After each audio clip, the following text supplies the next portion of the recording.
অভয়া বলিল, যাই, আমি কিন্তু আর যন্ত্রণা সইতে পারছি নে, নিজেকে বইতে পারছি নে, এত ভয় আমি কোনো দিন পাইনি। অতুল বলে, ভয়ের কোনো কারণ নেই, আছে, তোমাকে আমি চিনি। বলিয়া অভয়া চলিয়া যাইতেছিল। শান্তি তাহাকে ডাকিয়া ফিরাইল, বলিল,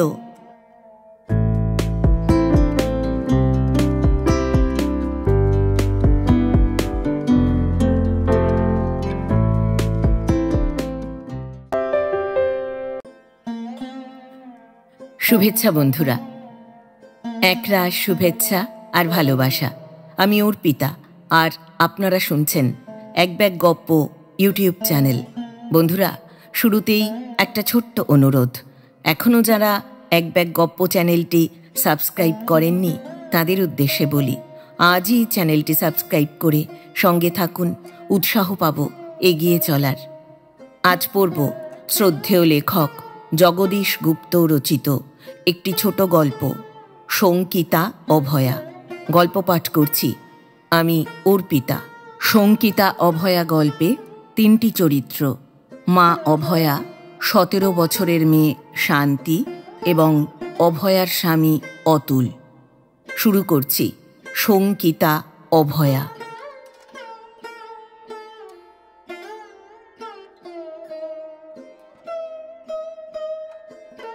মেয়ে শান্তিময়ীর জন্য জননী অভয়ার মানসিক চাঞ্চল্যের এক মুহূর্ত বিরাম নাই।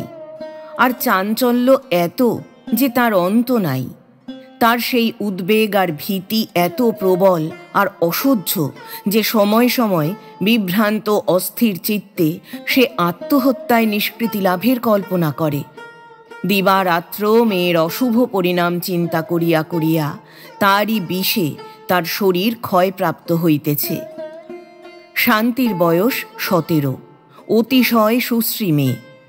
শরীরের গঠন নিবিড়তা এমন পূর্ণাঙ্গ চমৎকার সুস্থ যে অভয়ার মনে হয় তার তুলনা নাই। কিন্তু মনে হয় না যে স্বচ্ছন্দ চিত্তে তাকে নিরীক্ষণ কি আশীর্বাদ করা যায়। তার রূপ আর দোষের কথা মনে হইয়া অভয়ার শরীর আতঙ্কে শিহরিত হইতে থাকে। সর্বাপেক্ষা মুগ্ধকর তার চক্ষু দুটি। মেয়ের চক্ষু ঠিক মায়ের অতীত দিনের চক্ষুর মতো। গাঢ়তম বর্ণে তা গভীর, কিন্তু গম্ভীর নয়, হাসিতে ভরা, ভারী অস্থির। মনে হয় গভীরতার ভিতরে এমন চঞ্চল একটা স্রোত বহিতেছে যার লক্ষ্য নাই, ইষ্টকর গন্তব্য ক্ষেত্র নাই, প্রতি মুহূর্তে যার গতি পরিবর্তিত হইতেছে। অভয়ার অত্যন্ত ভয় এইখানেই। তার মনে হয় মেয়ে যেন কেবলই ভাবে কাজের বেলায় লঘু গুরু ন্যায় অন্যায় বলিয়া বাধা কিছুই নাই। দেখিতে হইবে কাজে দুঃসাহস চাই কতটা, আর তাতে নূতনত্ব আর কৌতুক কতটা। অভয়ার ভয়ের আরও কারণ শান্তির মনের লীলাপ্রিয়তা, যাকে বৈজাত্য বলা যাইতে পারে। উদ্ভট আর উৎকট যা, তারই দিকে তার অন্ধ আগ্রহ। আর যত উদ্ভট আর উৎকট আলাপ তার আর কার সঙ্গে তা জানা নাই, কিন্তু বাপের সঙ্গেও। অভয়ার আরও মনে হয় মেয়েটির প্রকৃতি আর রুচি এমনি তরল আর স্খলিত আর নিম্নগামী, যাহাতে তাহাকে কেবল গৌণ আনন্দের হেতু মনে হইয়া মুখ্য উল্লাসের দুদিনের সহচরী হিসাবে লাভ করিতে পুরুষ লালায়িত হইয়া ওঠে। বিবাহের পাত্রী হিসাবে সে বিচার্য নহে। মায়ের সঙ্গে মেয়ের গুরুতর কথা বিশেষ হয় না। কোন ঔপন্যাসিক দুঃসহ স্বাধীনতার সহিত পরকীয়া প্রেমে সিদ্ধি লাভের স্তব রচনাপূর্বক যৌনচিত্র অঙ্কিত করিয়াছেন? কোন নর্তকীর নৃত্য নিপুণতা ঐতিহাসিক ঘটনা হওয়ার যোগ্য? কোন অভিনেতার কণ্ঠস্বর চমৎকার মাদকতাপূর্ণ আর স্বরগ্রামের প্রত্যেকটিতেই সমান খেলে ইত্যাদি বিষয়ে অভয়া কি জানে? কিন্তু শান্তি তা জানে। বাপের সঙ্গে তর্ক করে, জিতিতে চায়। ফুটবল, ক্রিকেট, চলচ্চিত্র, রঙ্গালয়, এমনকি প্রেমের প্রসঙ্গ পর্যন্ত বাদ যায় না।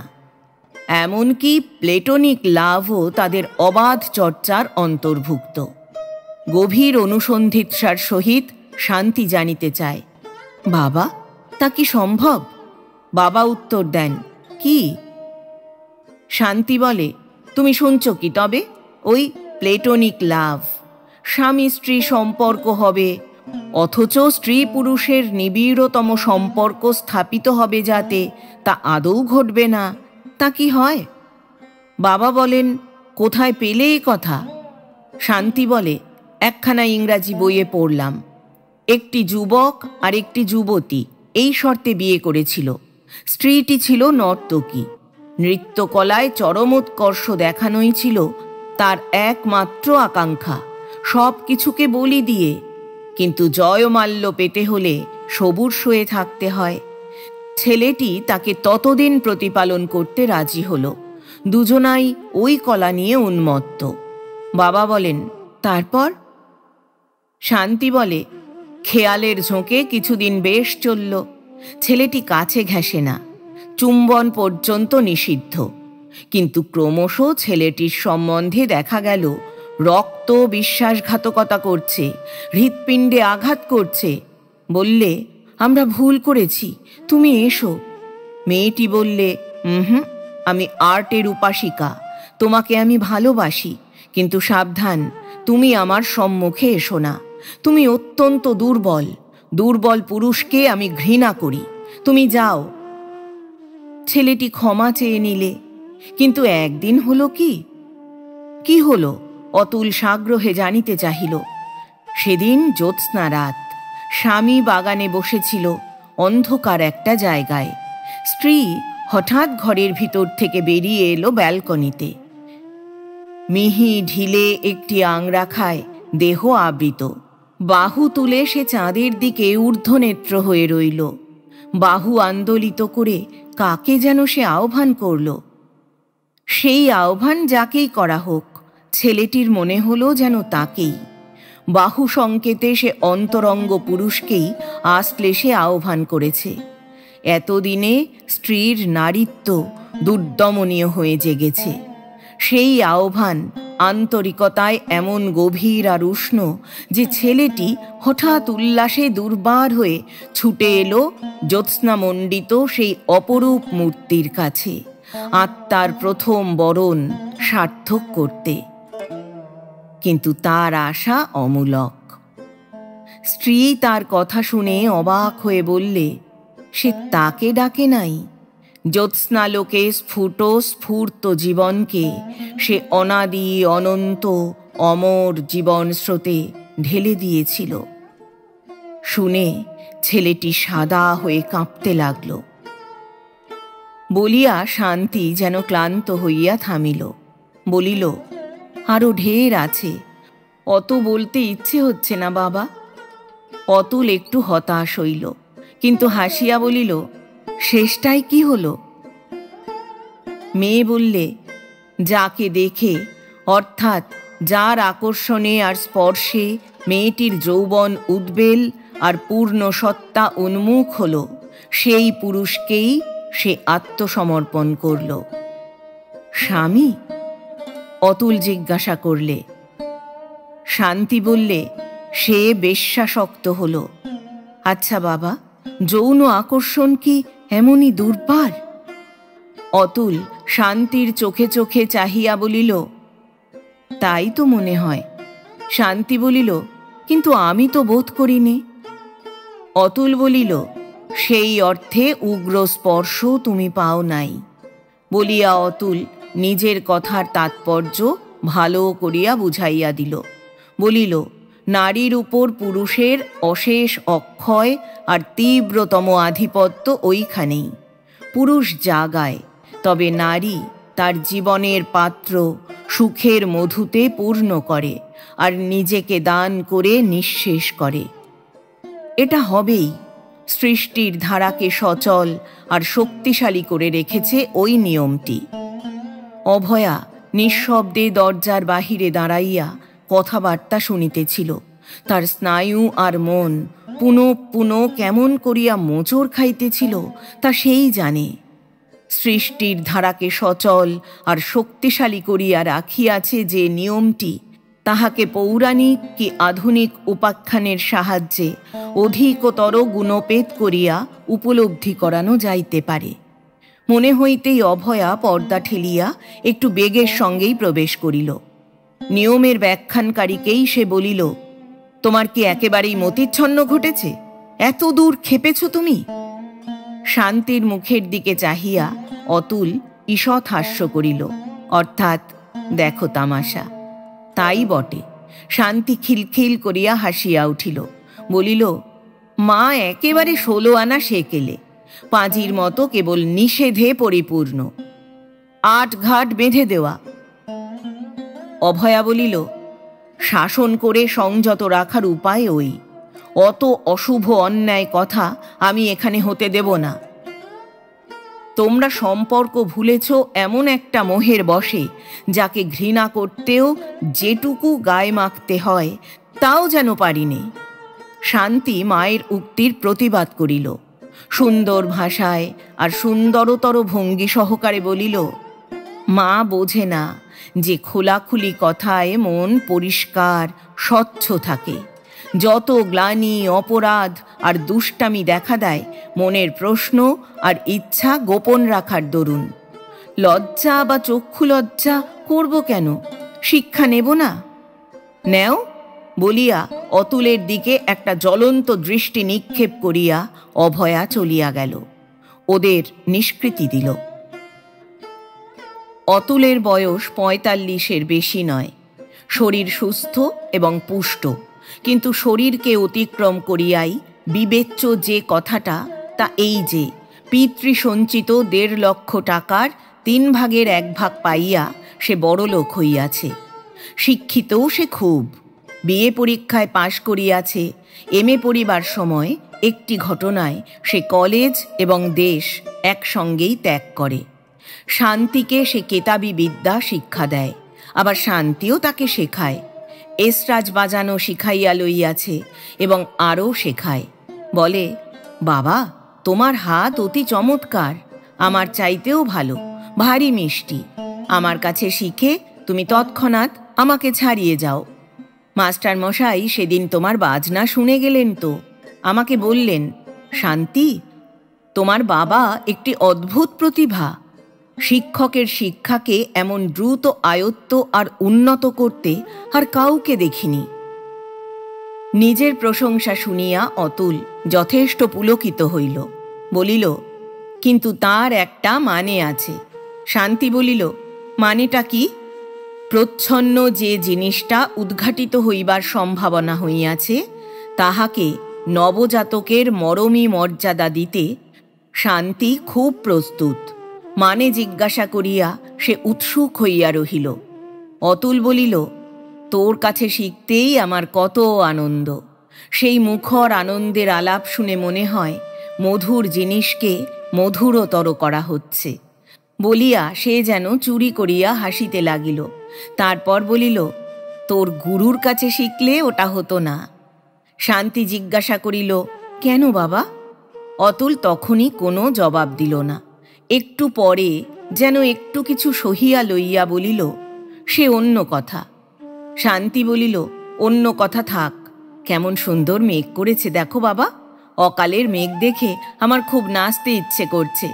একটু বাজাবে বাবা? অতুলও মেঘ দেখিল। অপরাহ্নের সূর্যকে আবৃত করিয়া অত্যন্ত গাঢ় নীল পুঞ্জিত হইয়া উঠিয়াছে।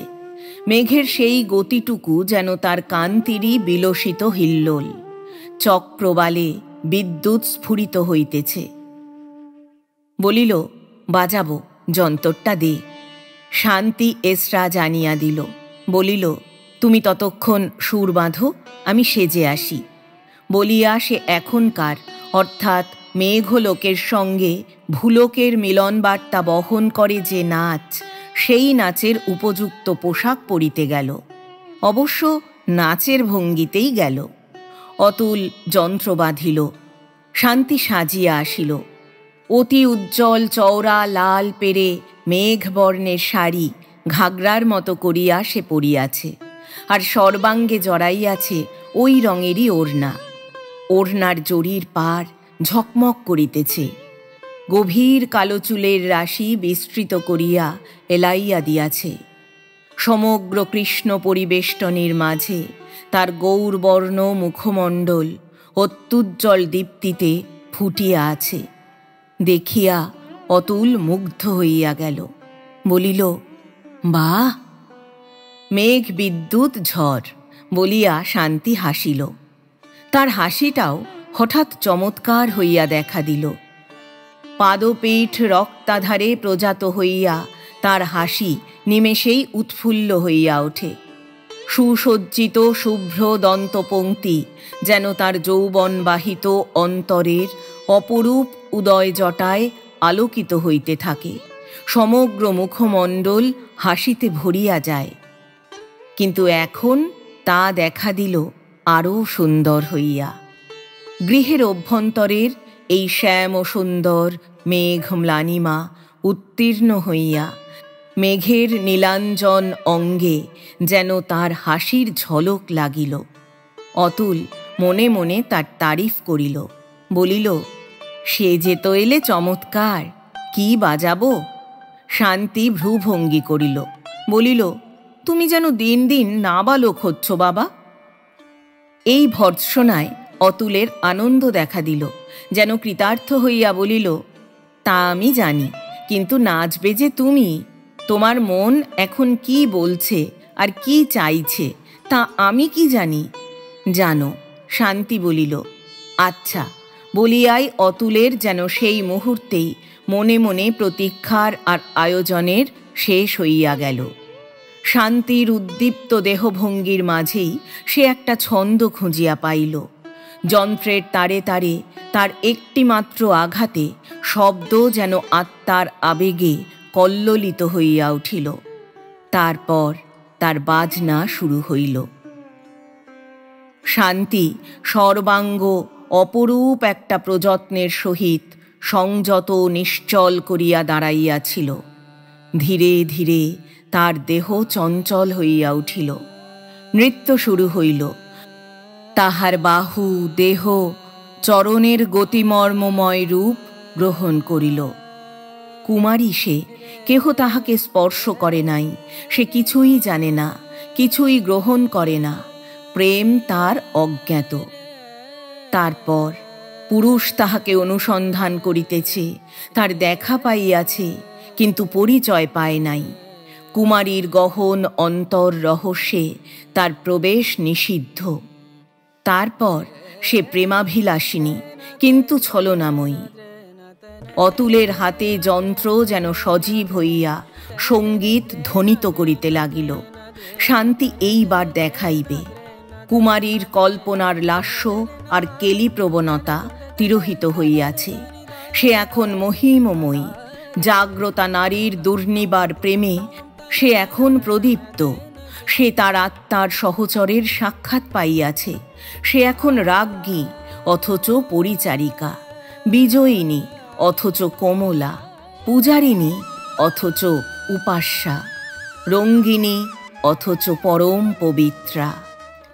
পরবশার মতো চায় সবই, কিন্তু কাঁপিয়া সারা হয়। মন চায় আর না চাহিবার ভান করে আর ভয় পায়। তারপরই সহসা এক সময় কুল ভাঙা উদ্বেল প্রেমে চক্ষু মুদ্রিত করিয়া সর্বস্ব সমর্পণ করে, পুরুষের আপন হয়। তারপর আসিল স্থিতি গতি, গণ্ডির ভিতর শান্তিময় পরিমণ্ডলে নিজের গভীরতম সত্তার পূর্ণ অনুভূতি আর পূর্ণাহুতি। ওই ব্যঞ্জনাময় নৃত্য শেষ হইল। শান্তি স্তব্ধ হইয়া দাঁড়াইল। মেঘ কাটিয়া অস্তমান সূর্যের আভায় পশ্চিমের আকাশ তখন লাল, ঘরেও তা প্রতিফলিত হইয়াছে। কোলের উপর যন্ত্র নামাইয়া অতুল ধীরে ধীরে চোখ তুলিয়া শান্তির মুখের দিকে তাকাইল। নতুন কিছু দেখিবে বলিয়া সে তাকায় নাই, কিন্তু দেখিল যা তা প্রায় নূতনই। শ্রমে উত্তেজনায় শান্তির মুখমণ্ডলে একটা রক্ত আভা ফুটিয়াছে, আর ফুটিয়াছে শিশির কণার সঙ্গে তুলনীয় বিন্দু বিন্দু স্বচ্ছতম ঘর্ম। আর নাচ শেষ হইলেও অতুলের মনে হইতে লাগিল প্রেমের এই ব্যাখ্যা, ব্যঞ্জনা আর মূর্তি একটা উজ্জ্বল কলেবর ধারণ করিয়া সেই চিরন্তন মানুষের অন্তর বৃন্দাবনাভিমুখে ছুটিয়া চলিয়াছে।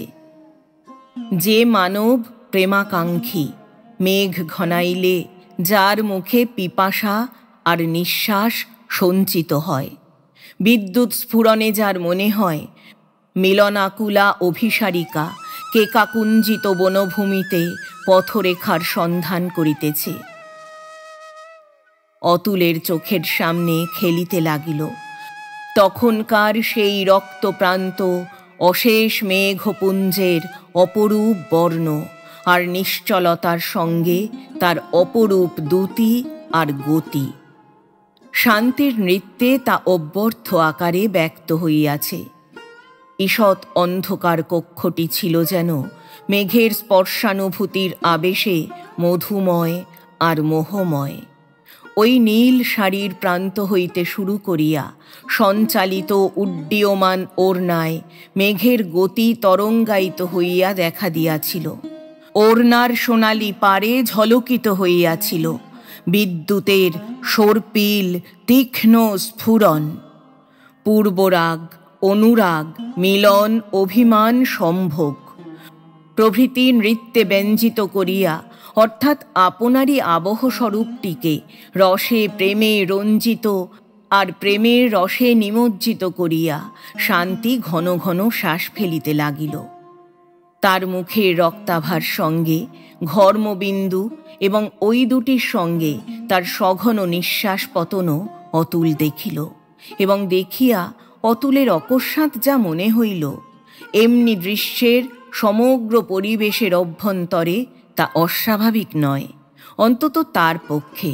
এবং তারও পূর্বে নৃত্যভঙ্গিতে প্রেমের যে ইন্দ্রজাল রচিত হইয়াছিল তারাও ইহার সঙ্গে সংযুক্ত হইল।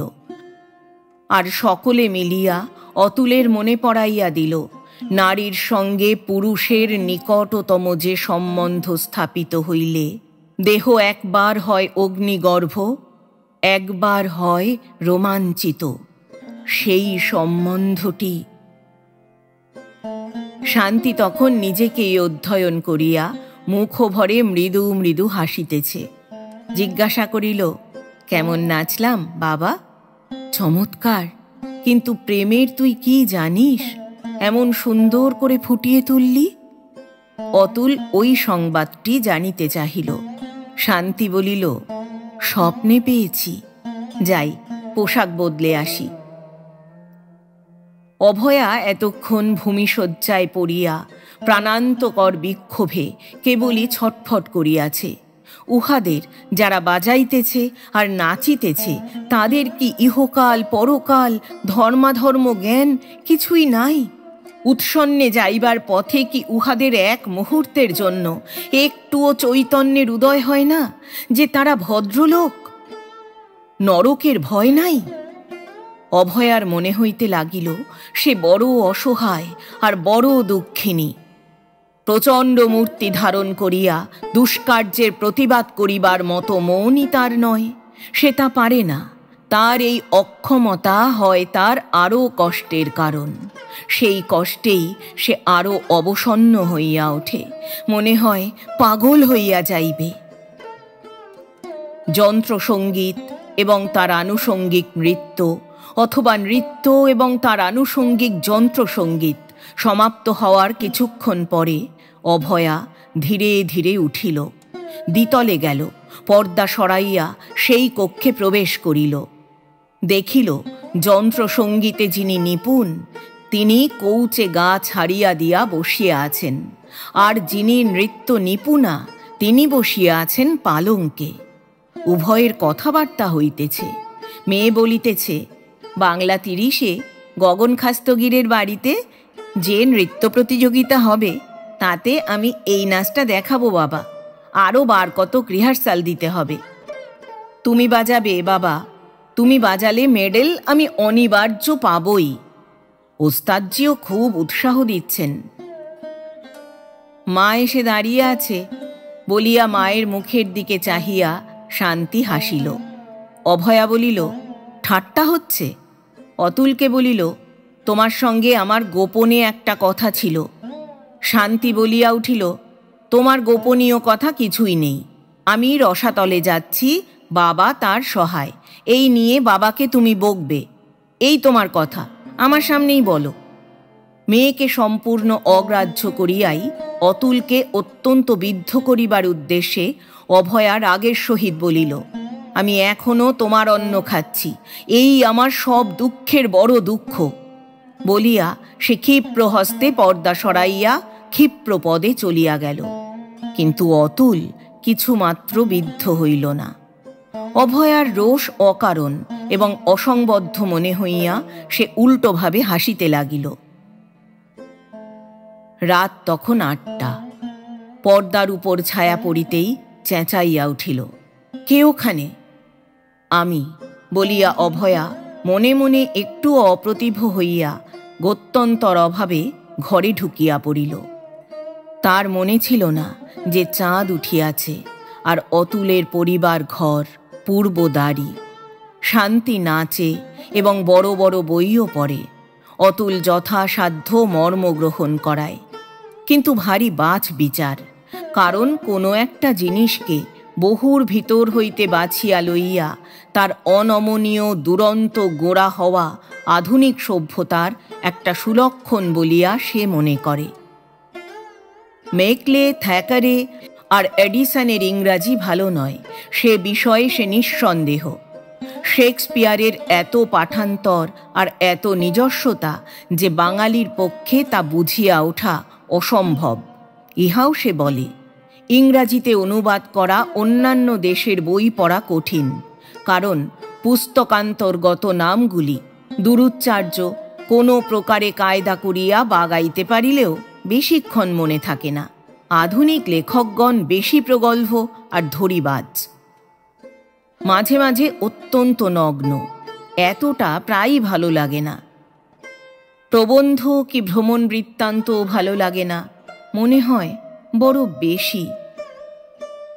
তবে তুই চাস কি, প্লেটোনিক লাভের বই? অতুল বলে। শান্তি বলে, আমি চাই সরল আনন্দ, ডিকেন্স আমি খুব পড়ি। অভয়া এতক্ষণ চুপ করিয়া দাঁড়াইয়াছিল।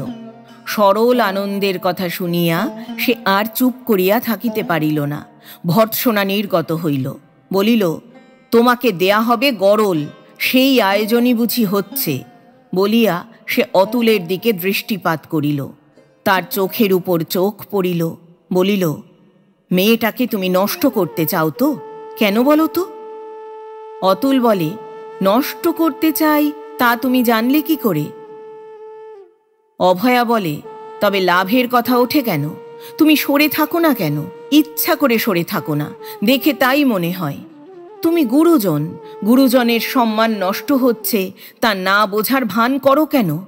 আমার অদৃষ্টে যা ছিল তাই ঘটেছে। অতুল শান্ত স্বরে বলিল, তুমি যাও এখন। অভয়া বলিল, যাই, আমি কিন্তু আর যন্ত্রণা সইতে পারছি নে, নিজেকে বইতে পারছি নে, এত ভয় আমি কোনো দিন পাইনি। অতুল বলে, ভয়ের কোনো কারণ নেই, আছে, তোমাকে আমি চিনি। বলিয়া অভয়া চলিয়া যাইতেছিল। শান্তি তাহাকে ডাকিয়া ফিরাইল। বলিল, তোমাদের কথা আমি বুঝলাম না কিছুই, কিন্তু মনে হচ্ছে কথাটা দুঃখের। তোমাদের ভিতরে একটা দুঃখ আছে। বাবাকে নিয়ে তোমার কোথায় যেন বিপদ ঘটেছে। কি ঘটবে বলে ভয় করছো? সেটা কি মা? বাবার কি চরিত্র দোষ ছিল? অভয়া বলিল, বলবো একদিন। অতুল এই কথায় বিন্দুমাত্র বিচলিত হইল না, নির্বিকারভাবে বলিল, তাতে ক্ষতি ছাড়া লাভ হবে না। তা জানি নে, বলিয়া অভয়া একটা দীর্ঘ নিঃশ্বাস ত্যাগ করিল। এবং শান্তি হঠাৎ জানিতে চাহিল, মা, আমরা কি এখানে নির্বাসিত? এই প্রশ্নে অতুল একটু যেন কৌতূহলী হইল। মুখ তুলিয়া শান্তির মুখের দিকে চাহিল। অভয়া কথা কহিল না। অতুল বলিল, কেন বলো তো? শান্তি বলে, আমি দেখি তাই, কোনো দিন তোমাদের মুখে অপর কারো কথা শুনিনে, কারো চিঠি আসে না। আমার কি মামা, মাসি, পিসি, খুড়ো, জ্যাঠা কেউ নেই? অতুল বলে, আছে। শান্তি বলে, তবে? অতুল বলে, তারা আমাদের খোঁজ নেয় না, আমরাও তাদের খোঁজ নিই নে। কখনো না? শান্তি বলে। অতুল বলে, না। শান্তি বলে, অপরাধ? অভয়া বলিল, অপরাধ ওরই, উনি তা অস্বীকার করুন দেখি। মুখ চোখ দেখিয়া মনে হইল অতুল যেন বিপন্ন হইয়াছে, মনে মনে ভারী ছটফট করিতেছে। নিষ্পলক চোখে সে কয়েক মুহূর্ত অভয়ার মুখের দিকে চাহিয়া রহিল, যেন করুণা প্রার্থনা করিতেছে। কিন্তু মুখে সে বলিল, তুমি এখন কি পড়ছিলে? জিজ্ঞাসা করা হইল অবশ্য শান্তিকেই, এবং শান্তিই বলিল, তুমি কথা চাপা দিচ্ছ বাবা। আচ্ছা, তাই হোক, অতীতকে আর কথা কইয়ে কাজ নেই বলিয়া হাসিয়া উঠিল। বলিল, পড়ছিলাম ডিকেন্সের লেখায় আমি যেমন সরল আনন্দ পাই, অপর কারো লেখায় তা পাইনে। কিন্তু মা এসে রসভঙ্গ করে দিল। তুমি যাও মা। উভয়েরই কাছে অপ্রস্তুত হইয়া অতুল কিঞ্চিত ম্লান হইয়া রহিল। অভয়া বাহির হইয়া আসিল, এবং বাহিরে আসিয়াই সে অশ্রু সংবরণ করিতে পারিল না। অসহ্য অতীত উত্তরোত্তর অতিশয় উচ্চ কণ্ঠ আর যন্ত্রণাকর হইয়া উঠিয়াছে, তাহাকে উদ্গীরণ না করিলেই নয়।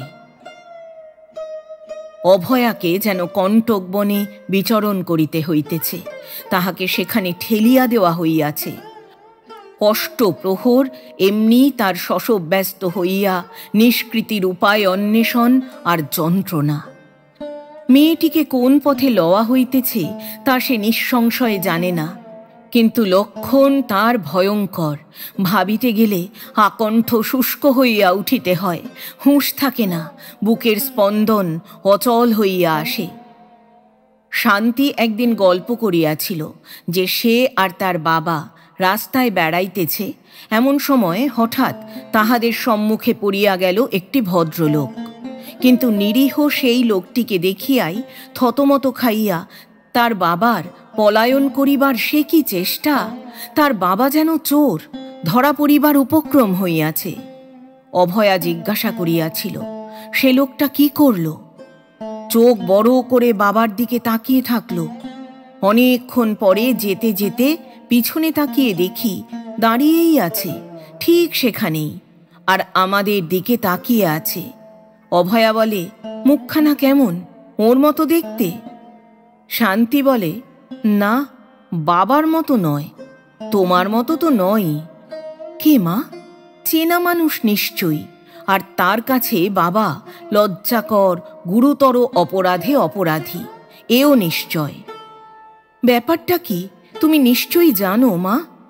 শান্তি রাগ করে নাই, ভয় পায় নাই, ব্যথিত হইয়াছিল, কিন্তু অভয়া সেই কথার জবাব না দিয়া প্রাণপণে অনুমান করিতে গিয়াছিল লোকটা কে, কোন বাড়ির, তার শ্বশুর বাড়ির না বাপের বাড়ির। জিজ্ঞাসা করিয়াছিল, খুব বুড়ো নাকি লোকটা? বিরক্ত হইয়া শান্তি বলিয়াছিল, বুড়ো বই কি, বয়স ঢের হয়েছে মনে হলো, আরও যদি বর্ণনা চাও দিতে পারি। খুব ফর্সা রং, লম্বা, মোটা নয় বেশি, তবে পাতলাও নয়। পেলে? ভালো কথা। গোঁফ আছে, দাড়ি নেই, টাকার মানুষ বলে মনে হলো। টাক পরে আসছে। তোমরা দিন দিন আমাকে বিষম করে তুলছ, তা জানো। অত্যন্ত ক্লান্ত ম্লান চক্ষে মেয়ের মুখের দিকে তাকাইয়া অভয়া নির্বাক হইয়া গিয়াছিল, কিন্তু সঠিক ঠাহর করিতে পারে নাই লোকটা কে। অতুল দিয়াছিল সদুত্তর। শান্তির প্রশ্নের জবাবে সে বলিয়াছিল, ওই লোকটা তাদের ভাইয়ে ভাইয়ে বিবাদ বাধাইয়া দিয়া। কখন? শান্তি বলিয়াছিল। অতুল বলিয়াছিল, যখন আমরা পৃথক হই।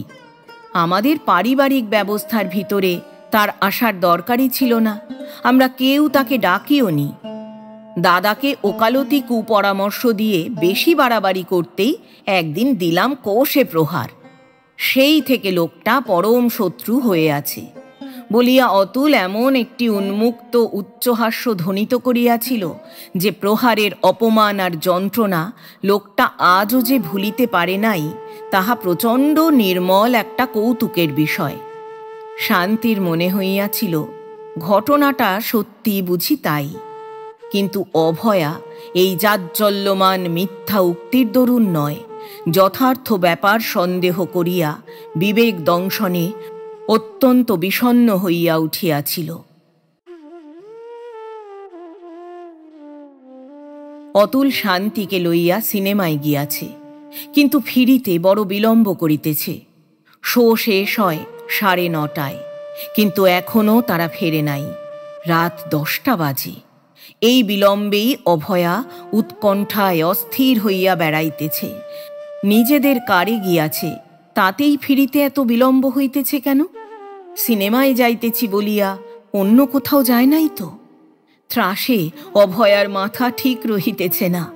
একটা অগ্নিদাহে পড়িয়া তার চৈতন্য যেন ক্রমশই নিস্তেজ হইয়া আসিতেছে। ছটফট করিতে করিতে অভয়া যাইয়া দাঁড়াইল দরজায়, কিন্তু সেখান হইতে বড় রাস্তায় যে উজ্জ্বল বাতি জ্বলিতেছে, একটি বাড়ির গায়ে তার খানিকটা আলো ছাড়া আর কিছুই দেখা গেল না।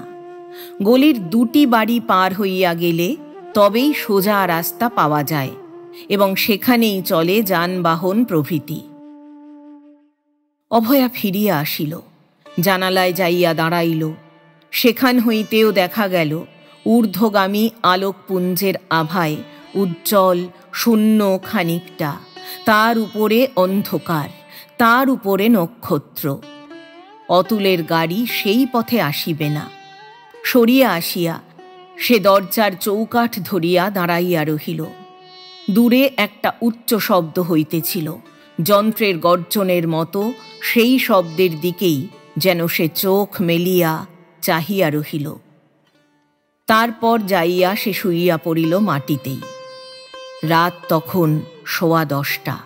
ওরা এখনো ফিরে নাই।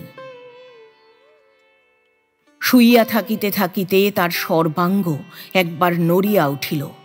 একটা অনুচ্চ আর্তনাদ তার মুখ দিয়া বাহির হইয়া গেল। তারপরেই সে উঠিল, অকারণেই রান্নাঘরে গেল, সেখান হইতে ফিরিয়া ছাদে উঠিল, কোনো দিকেই না তাকাইয়া নামিয়া আসিল, শান্তির পরিবার ঘরে গেল, সেখান হইতে তৎক্ষণাৎ গেল নিজের শোবার ঘরে, পাতা বিছানা টান মারিয়া উল্টাইয়া দিয়া বসিয়া পড়িল। তার মনে হইতে লাগিল পাপের প্রায়শ্চিত্ত শুরু হইয়াছে। তার অজ্ঞানতা, তার অন্ধতা, তার উত্তেজনা, ভ্রম, দুর্বুদ্ধি সবই তার পাপ। কিন্তু যথার্থ যে পাপী, যে তাহাকে প্রলুব্ধ করিয়া নানা ছলে তাহার সংবিতকে উত্তাপ দিয়া দিয়া বক্র বিকৃত বিভৎস করিয়া তুলিয়াছিল, সে আজও পরম আনন্দে আছে। তখনই পাওয়া গেল সিঁড়িতে ওদের পায়ের শব্দ।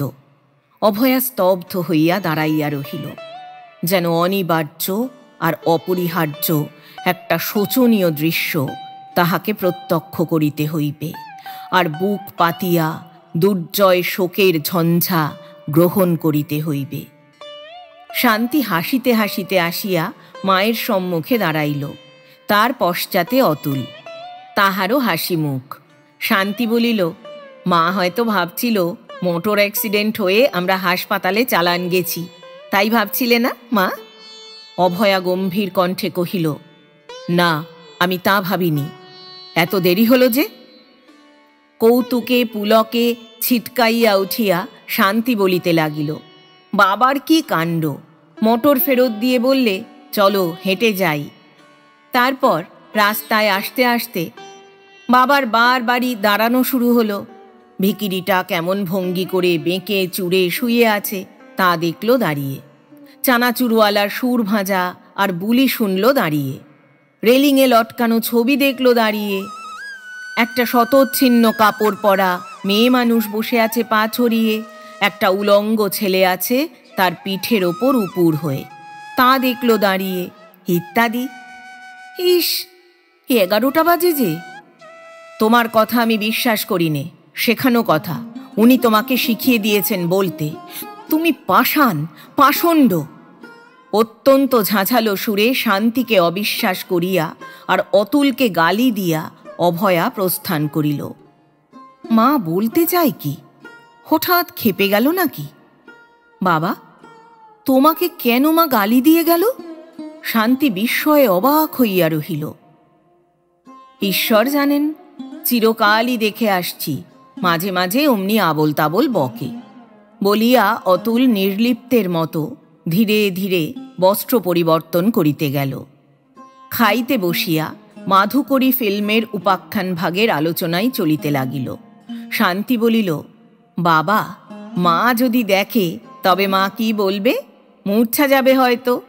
সন্তানের উদরান্নের জন্য নানা পুরুষের পরিচর্যা করা, অথচ কায় মনে যথার্থ সতী। হুফ, মা তা ভাবতেই পারে না, বলিয়া হাসিয়া উঠিল। অতুল কেবল বলিল,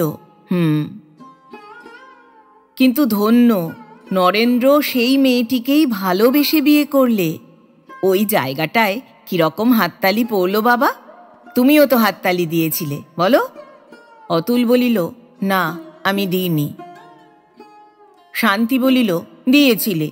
অতুল আবারও অস্বীকার করিল, না, আমি দিইনি। ক্ষিপ্র একটা মেজাজের উপর অভয়া বলিয়া উঠিল, তুমি নিশ্চয়ই দিয়েছিলে, তাইতেই তো এত রাত হলো। তোমার চরিত্র চিরকাল কু। শান্তি বুঝিল মা উত্তেজনাবশতই অসংলগ্ন কথা বলিতেছে। সে বিউভলের মতো একবার তার বাপের মুখের দিকে, একবার তার মায়ের মুখের দিকে তাকাইল। দেখিল তার বাবা নির্বিকার চিত্তে আহারে ব্যাপৃত। মায়ের চোখে প্রচুর জল আসিয়াছে। বলিল, ব্যাপার কি তোমাদের? মা, তোমাকেই আমি দোষ দিই। বাবার চরিত্র কু হলেও সেই ইঙ্গিত বারবার কেন করছো? আর আমার সামনে কেন করছো? আমাকে জানানো উচিত নয়? তোকে ও কুসংসর্গ দিচ্ছে, কেন বলবো না? পড়ায় তোকে কদর্য বই, না চায়, কথা কয় খারাপ খারাপ, আমি চুপ করে থাকব? অভয়া বলিল। কিন্তু তারপরেই তিনজনেই চুপ করিয়া রহিল। আনন্দের আকাশ যেন দূষিত বাষ্পে ঘোলা হইয়া গেল। এই নিরানন্দ আবহাওয়া শান্তিকেই আঘাত আর বিব্রত করিল বেশি। রাত্রি তখন অনেক। অভয়া বিছানা ছাড়িয়া উঠিল, মেয়ের ঘরের দরজায় গেল, চৌকাঠে দাঁড়াইয়া কি ভাবিল।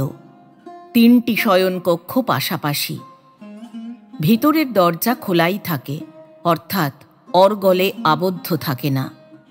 অভয়া দরজা ঠেলিয়া খুলিল। শান্তির অগভীর ঘুম ভাঙিয়া গেল। বলিল, কে? আমি, তোর মা। উঠে আয়, কথা আছে। কথা যে আছে তাহা শান্তি বুঝিয়াছে। শুইয়া শুইয়া সে আজ অনেক কথাই ভাবিয়াছে। তার বাবাকে তাহারই সমক্ষে চরিত্রহীনতার অপরাধে পুনঃ পুনঃ লাঞ্ছিত করার কারণ গভীরই। নিরীহ ভদ্রলোককে পথে দেখিয়া তার বাবার চোরের মতন দ্রুত গতিতে পলায়ন করিবার কারণও গভীর। কেবল পারিবারিক কারণে বিবাদ নয়। বাপের কুশিক্ষায় আর প্রশ্রয়ে সে অধঃপাতে যাইতেছে, মায়ের এই ধারণা। মায়ের উদ্বেগ স্বাভাবিক, কিন্তু মা গোপনে লক্ষ্য রাখিতে সচেষ্ট কেন? তার বাবা অবশ্য তাহাকে কুশিক্ষা দিতেছেন না। যেসব কথাবার্তা তার সঙ্গে হয় তা এখন সর্বদেশেই সর্বজনীনভাবে আলোচিত হইতেছে। মায়ের সেকেলে মনে আর শ্লীলতা বোধে তা আঘাত করিলেও মা খুব প্রকাশ্যে তাহাকেই শাসন কি সাবধান করে না। মায়ের যত আক্রোশ বাবার প্রতি, যত ভর্ৎসনা তাঁকেই। আর এমন কি হইয়াছে যে কাঁদিতে হইবে? মা খুব কাঁদেও। শান্তির ইহাও মনে হইল, আত্মীয় স্বজন যারা আছে তারা জীবনে কেউ একবারও দেখা করিতে আসিল না কেন?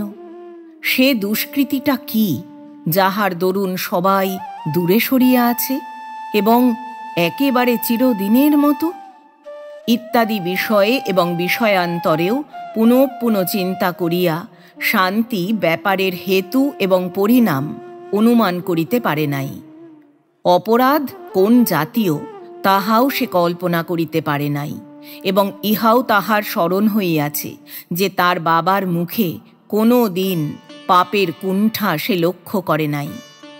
না ঘুমাইয়া শান্তি ওই সব যথেষ্ট চিন্তা করিয়াছে এবং বিস্মিত হইয়াছে। তার মা একটা বেদনার দুর্গতির ভিতর দিয়া দিনাতিপাত করিতেছে। ইহা যেমন সত্য তাহাদের জীবন রহস্যাবৃত, তাহাও তেমনি সত্য। মা ডাকিতেই তাড়াতাড়ি সে উঠিল, বলিল, চলো শুনি গে। উভয়ে নিঃশব্দে ছাদে উঠিল এবং উঠিয়াই অভয়া ঝরঝর করিয়া কাঁদিয়া ফেলিল। চরম ব্যাকুলতার সহিত দুহাতে মেয়েকে জড়াইয়া ধরিয়া যে কথা সে জানিতে চাহিল, সে কথা কেহ যে উচ্চারণ করিতে পারে তাহা বিশ্বাস হয় না। অভয়া বলিল, আমি পাগল হয়ে গেছি, আমার বুক পুড়ে ছাই হয়ে যাচ্ছে। বল সত্যি করে শান্তি, ও তোকে নষ্ট করেনি তো? এ প্রশ্ন মানুষকে কেবল অবাক নয়, পাণ্ডুর করিয়া তুলিবার পক্ষে যথেষ্ট। শান্তি পাণ্ডুর হইয়া উঠিল। প্রশ্নের মর্ম সে বুঝিল।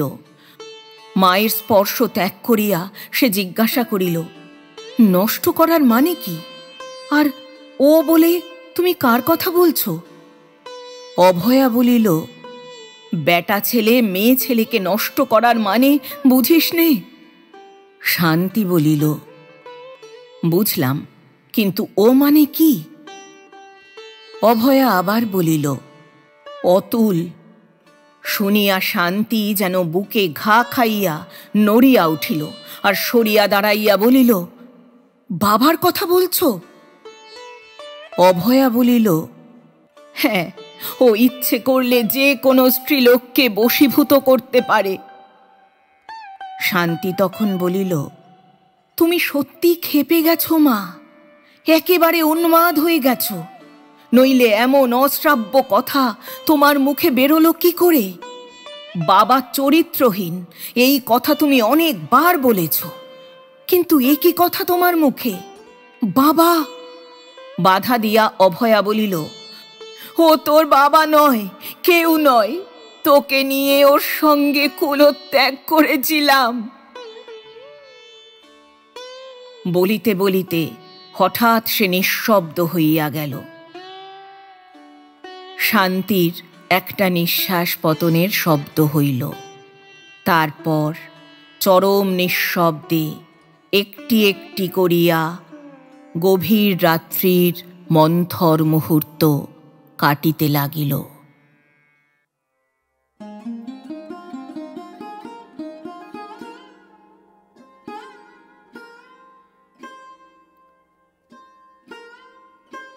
এতক্ষণ শুনলেন শ্রদ্ধেয় লেখক জগদীশ গুপ্ত রচিত একটি ছোট গল্প, শঙ্কিতা অভয়া। গল্প পাঠ করলাম আমি অর্পিতা। শব্দ নির্মাণ করেছেন সাহিত্য সমাহার চ্যানেলের আকাশ। প্রচ্ছদ এঁকেছেন মোনালিসা। উপস্থাপনায় এক ব্যাগ গপ্প ইউটিউব চ্যানেল। বন্ধুরা, আবার আসবো আগামী সপ্তাহে আবার কোনো ভালো লাগা গল্প নিয়ে। আজ তাহলে বিদায় নিচ্ছি। সবাই ভালো থাকবেন, সুস্থ থাকবেন। আর হ্যাঁ, গল্প পাঠ ভালো লাগলে চ্যানেলটি সাবস্ক্রাইব করে পাশে থাকবেন।